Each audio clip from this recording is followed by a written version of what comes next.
शलोम, शलोम, शलोम। प्रभु यीशु मसीह नासरी के नाम में स्वर्ग से आवाज आई, ये मेरा प्रिय पुत्र है, इसकी सुनो। ये परमेश्वर की आज्ञा है, तो फिर इधर उधर की क्यों सुनी जाए।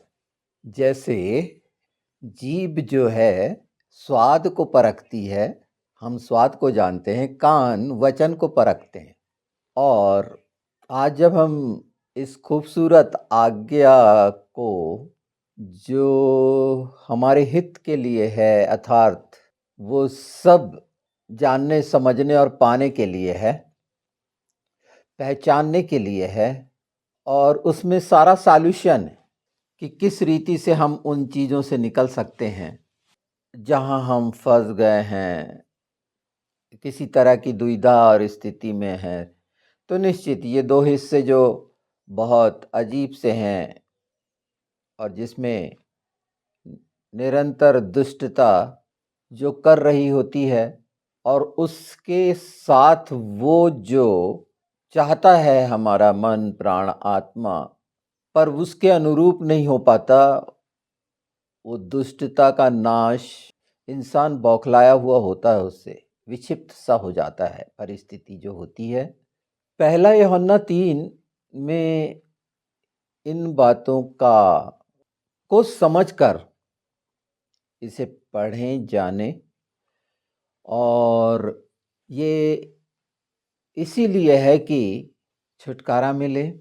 और इसमें जो सबसे मुख्य बात है, एक ब्रीफिंग कर रहा हूँ इसका संक्षेप, कि हम सब मांगने वाले हैं, मांगने वाले, बताने वाले।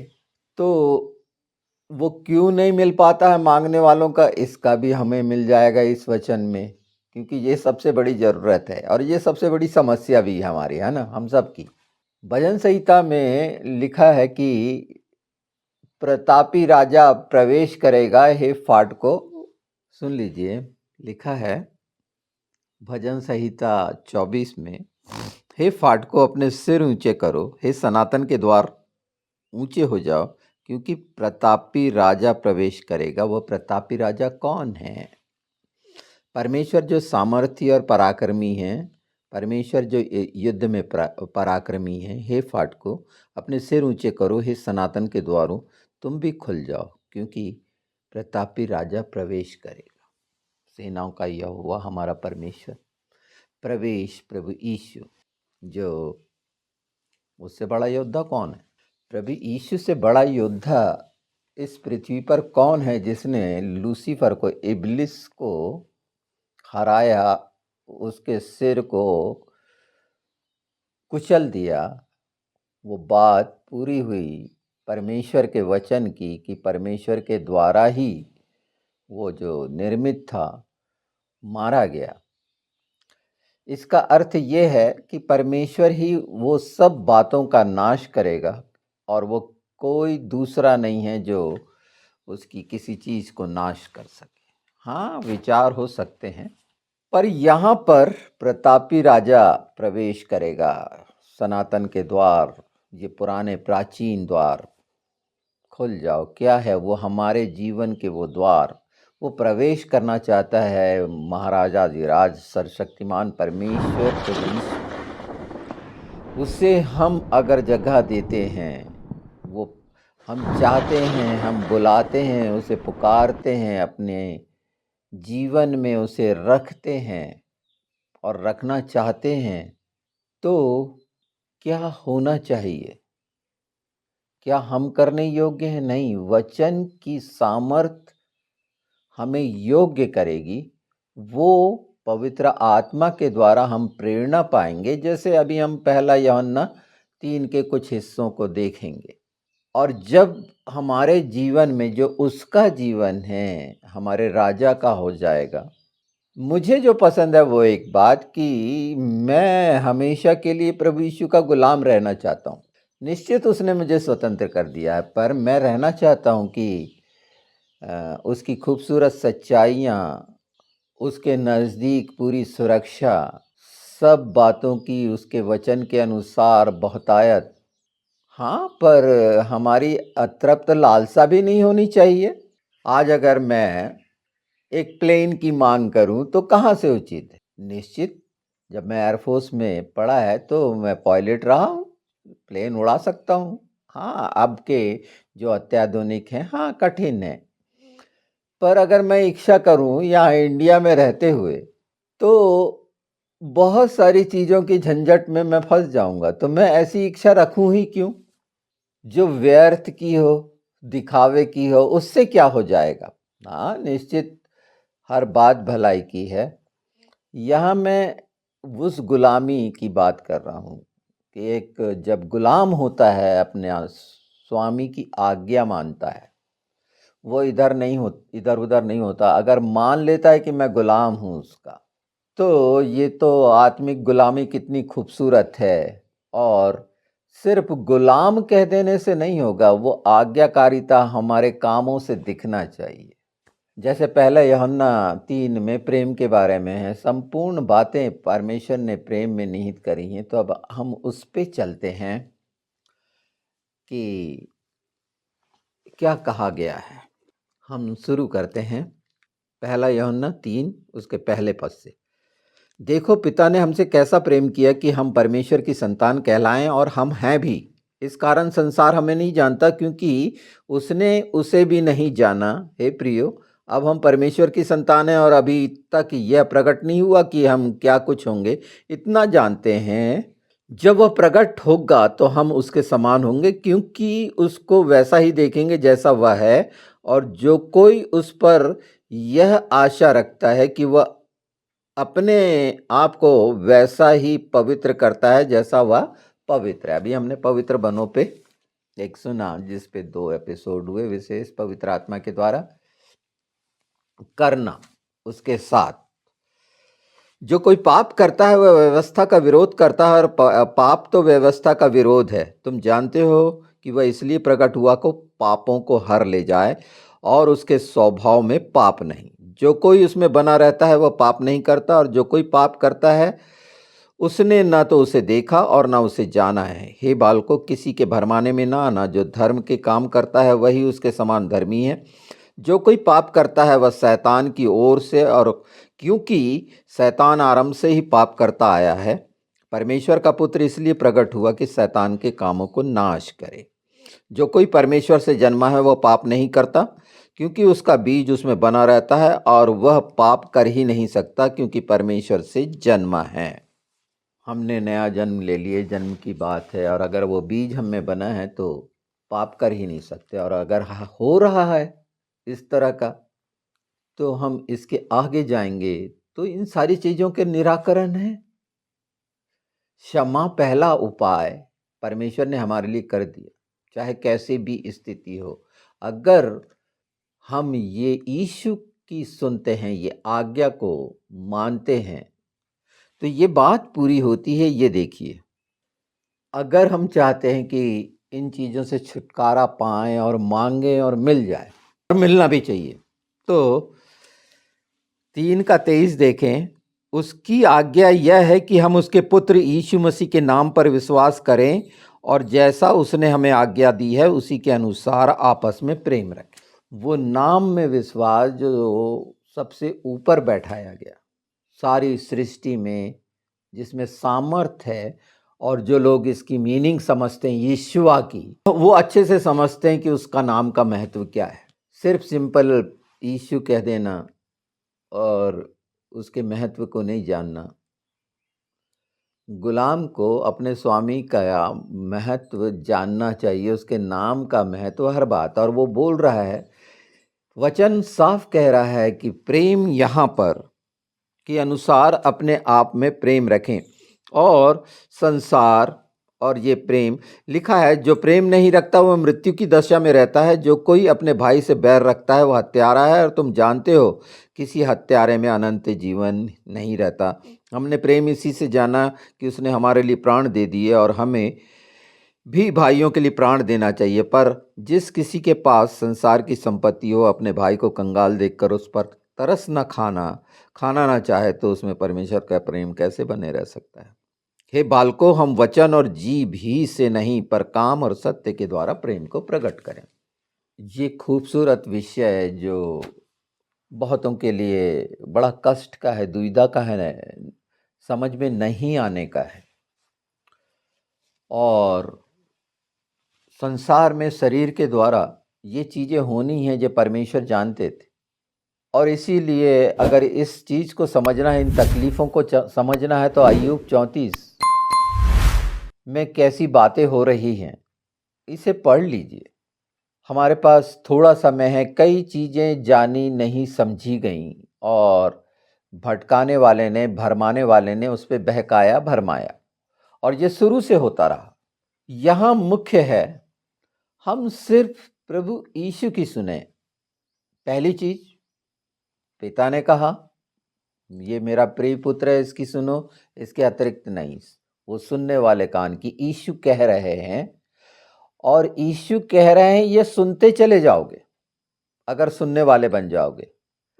पवित्र आत्मा वही जो आपके द्वारा कहलाना चाहते हैं वो आप बोलेंगे, और लगातार ये क्रिया बनती जाएगी, और उस मार्ग पर जो आत्मा का है आप चलते जाएंगे और वो कार्य करते जाएंगे जिसमें प्रेम निहित होगा। वो सब बातें निहित होंगी क्योंकि संभाल रहा वो है।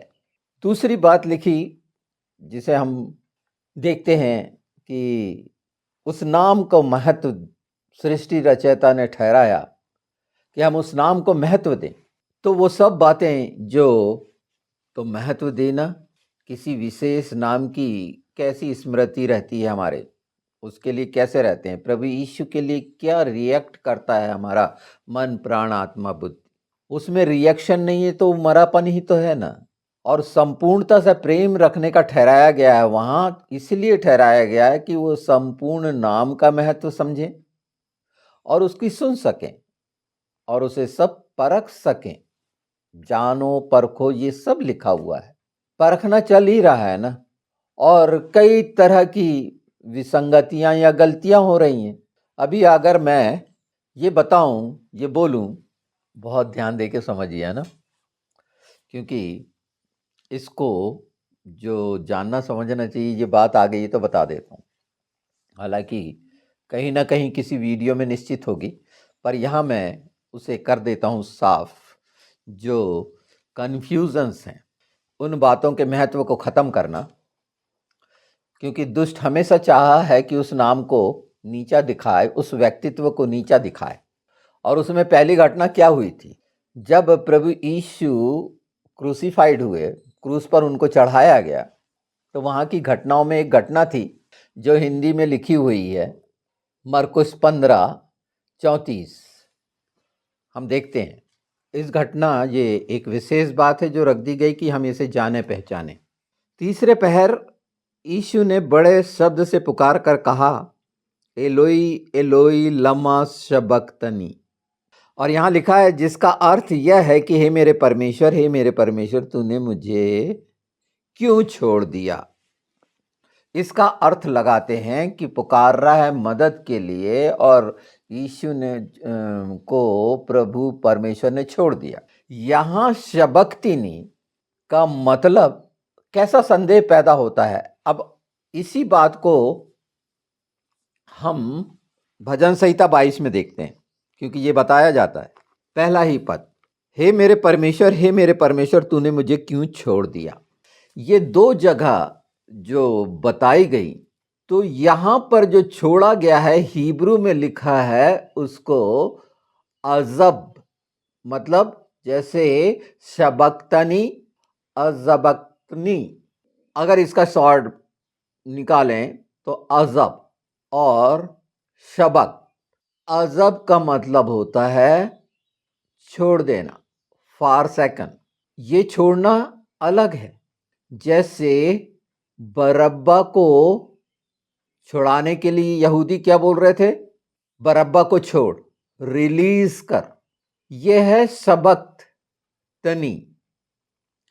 यहां पर जो प्रभु यीशु बोल रहे हैं, ये फॉर सेकंड और रिलीज का मतलब समझिए। ये वहां प्रभु फसा का मेमना बना है जो कुर्बान होने जा रहा है, ये बहुत सामान्य बात है। जो अपने आप का बलिदान करने जा रहा है उस समय वो दोष लगाएगा, वहां परमेश्वर रुक रहे हैं कि कैसे मैं अपने पुत्र को, स्थिति देखिए ना, अब्राहम जब उस जगह पर ले गया मेमने को, इज़ाक को, वहां की घटना, एक बाप का हृदय प्रेम वहां पर पहचानिए। इस बात को बख्शना बोलते हैं इसको, कि तू मेरे को क्यों बख्श रहा है। फसह के मेमनों को अब कुर्बान किया जा रहा है, बलिदान किया जा रहा है, और तू, क्योंकि, और इसी के बाद उन्होंने अपने प्राण छोड़े। और लोग क्या बोल रहे थे, कहीं कहीं एली एली सबक्तनी लिखा हुआ है। एलोई का मतलब पहले इलोही बोली जाता है, परमेश्वर को एल बोलते हैं ना, एल, एलोहिम नाम नहीं लेते हैं। यहूदी लोग हाशेम कहते, यहोवा नहीं कहते वो। तो उस पिता ने, वो निज कौम जो उसकी है इजरायली, वो नाम लेने का अधिकार नहीं दिया। पर हमें ये बहुत ज़्यादा सेंसिटिव है, समझिए। वो नाम जो परमेश्वर का है, यहोवा, जो हमारा उद्धार करता है, और लिखा है धन्य है वे जो कहेंगे यहोवा के नाम से आता है, और वो आ गया। योधे वावे उसकी तख्ती पर लिखा हुआ था, और इसीलिए उन्हें तकलीफ हो रही थी कि इसे यहूदियों का राजा क्यों लिखा गया है, जबकि उसका मतलब योधे वावे मतलब परमेश्वर को दिखा रहा था, अल्लाह फरताव को दिखा रहा था। ये कितना सुंदर है। पर भरमाने वाले ये, आप इस पे नहीं जाइए कि ये ट्रांसलेशन मिस्टेक है क्या है, नहीं नहीं नहीं नहीं।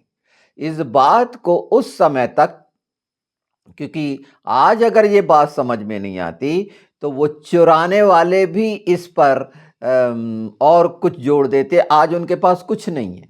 जैसे उन लोगों ने एक बरनवास की एक किताब है जो कैनन में शामिल नहीं हुई और बैन करी गई, उसको अपने हाथों से लिख लिया अभी 200-300 साल पहले, और बताने लग गए कि नहीं, बरनवास ने पहले से उनके वो शैतान का नाम उसमें लिखा है, जो इब्लिस से पढ़ा सीखा उसका नाम लिखा है। कैसी चतुराई। तो देखिए, इसीलिए कई चीजें, इसको अन्यथा ना लेते हुए ये जानिए कि जो समय पर प्रकट होना है, यहाँ वो हमको बाइबल, पवित्र वचन, क्या सिचुएशन है, वहाँ की परिस्थिति क्या है, तो क्या शब्द होंगे, ये पवित्र आत्मा हमको इसमें करते हैं। जैसे आज हमने ये जाना कि उस नाम के महत्व को हम जाने, और वो नाम के महत्व से ये पूरा जो इसमें लिखा हुआ है कि आज्ञा मानना कैसे होगा, अनुग्रह है, प्रभु यीशु का लहू है, ये सब बातें हैं। कठिनाई, मनुष्य अपनी इच्छाओं का दास होकर बनता है, शैतान के हाथ में और परिस्थितियों से के सामने हथियार डाल देता है, और वो पाप में शामिल हो जाता है। उस बीज को बढ़ने नहीं देता, उन झाड़ियों में पड़े रहने देता है, उस कठोरता में स्वीकार नहीं करता, और ज़्यादा होशियारी है और खुद पर ज़्यादा योग्य समझा जाता है तो वो फिर वो दूसरे चुग लेते हैं। चोर तो ऐसा है ही। ये खूबसूरत बातें, इसमें हम इसकी अगर चाहेंगे डिटेल तो बिल्कुल इसमें इन पदों में देख लीजिए। बरअब्बा का जो था, बरअब्बा, अब्बा का बेटा, उसको छोड़ दे। नाम वहां क्यों रखा गया? वो डाकू, उसको मांगा अपने लिए कि उन पर शासन करे, और वो कर रहा है। लोग मान लेते हैं शैतान को अपने ऊपर शासन करने, क्योंकि वो शारीरिक हिफाजत दे रहा होता है, कुछ शारीरिक मदद कर रहा होता है, और यही लालसा के कारण इन खूबसूरत विषयों को, जो आज्ञा है उनमें, और वो आज्ञा ऐसी नहीं है, इनमें बहुत सी बातें हैं। पहले यूहन्ना की, उसको समझने में ये और सार्थक साबित होगा, मैं समझता हूँ, यीशु के नाम में। और आप और अच्छे खुले हृदय से उन बातों को साफ साफ देखेंगे, परखेंगे और समझेंगे। और ये आपका अधिकार है, और यही आपके बीच को पोषण देगा, योग्य करेगा, स्थिर करेगा, धीरज देगा, साहस देगा, दृढ़ता देगा इन अंतिम समय में। और एकदम सब कुछ बदल जाएगा। यहाँ लिखा हुआ है ना, क्या कुछ होंगे हमें पता नहीं है, पर बदलेंगे निश्चित। और जो ये मिल रहा है हमको, इसे बोने वाले बनेंगे, बताने वाले बनेंगे, तो उसके राज की महिमा का सही अर्थ निकलेगा, धर्म के काम का सही अर्थ निकलेगा कि उसकी बड़ाई हो। धर्म का काम क्या है? जब हम उसकी धार्मिकता में हैं तो उसकी बड़ाई करें ना। आप पुत्र पुत्री जो बनना है, उसकी संतान जो बनना है, बड़े से बड़ा। पर मैंने अपनी भलाई के लिए ये बताया कि अगर मुझे आज्ञाकारी बनना है तो उसका दास, उसका गुलाम बनकर ही मैं उसका आज्ञाकारी हो सकता हूँ। क्योंकि वो एक ऐसी प्रेरणा देता है कि नहीं, मुझे अपने स्वामी को नाराज नहीं करना है। मुझ पर दया हुई है, और जिस पर जो ये मानता है कि उस पर दया हुई है, कि प्रभु यीशु ने छुटकारा दिया पाप से, तो निश्चित वो उसका आज्ञाकारी रहेगा। और आज्ञाकारी रहेगा तो जैसे प्रभु यीशु करवाना चाहता है, वचन करवाना चाहता है, उसका वो अनुपालन करेगा। कि इन सब बातें जो इतना काफ़ी है, इसमें बहुत बातें हैं, वो पूरी होंगी आपके जीवन में। ये सारे वचन जो पवित्र आत्मा के द्वारा आपके कानों में पहुंच रहे हैं, आपको सामर्थ देंगे, उत्साह देंगे, वो अभिषेक काम करेगा। क्योंकि आप प्रभु यीशु से प्रेम करते हैं, ठीक है, ये सब बातें हैं, वो जानता है, ज़्यादा अच्छा जानता है। छुटकारा निश्चित है। हमने एक छोटी सी खिड़की जो पूर्व की ओर खुलती है, उससे तीर चलाया है। ये एक तीर है जो दूसरा राजा में एलीशा ने बोला था, पूर्व की खिड़की खोल और तीर चला, ये छुटकारे का तीर होगा। तो वचन वो तीर है जो छुटकारा देगा। और जितनी बार मारोगे उतना विजयी होगे इस जमीन पर। जमीन पर मारने का मतलब पूर्व की खिड़की, हे अनुग्रह, जो पांचवें अक्षर को जानते हैं, हे को, वो जानते हैं कि वो अनुग्रह है और वही खिड़की है। और इसका बहुत सुंदर मतलब एक पिछले उसमें दर्पण में हम हैं, आईना, मिरर, जो क्या दिखाता है और क्या विसंगतियां हैं, ये खूबसूरत हिस्से आप सुनिए। और ये निश्चित आपकी आत्मा जानेगी, पहचानेगी, और ये छुटकारे का होगा। और आप मांगेंगे और मांगने के पहले मिलेगा। और उसके लिए ये बात है कि उस पवित्रता में बने रहो। यहाँ लिखा है ना, मुख्य है 3:3, और जो कोई उस पर यह आशा रखता है वह अपने आप को वैसा ही पवित्र करता है जैसा वह पवित्र है। अगर आशा रखता है, विश्वास, भरोसा है, तो वैसा ही पवित्र करेगा जैसे। तो ये करना, उसकी उपस्थिति में होना, पवित्र बनना, उसकी समानता और स्वरूप में, आत्मिक देह में सचमुच में पवित्र आत्मा का मंदिर बनना, उसका भवन बनना, और वो प्रकाश, वो प्रेम फैलाने वाले बन जाना है। ये ऐसी ही बात नहीं है, इसमें काम करेगा, वचन करता है, मनुष्य के द्वारा नहीं। उसका स्वभाव ही लुभावना है, कोमल है, सौंदर्य से परिपूर्ण है, सुगंध से परिपूर्ण है, शक्ति संपन्न, हर ऊर्जा से संपन्न वो परिपूर्ण है। उसके स्वभाव हमारे जीवन से यीशु के नाम में प्रकट होता है। वो सब कुछ समानता और स्वरूप हमारे जीवन से सामने परिलक्षित होती है यीशु के नाम के द्वारा। और पवित्र आत्मा वो समझ देते हैं कि हम अन्यथा चेष्टा ना करें, अनाधिकार चेष्टा ना करें, ऐसी कोशिश ना करें जो दुष्ट निम्रोद लूसीफर ने की थी।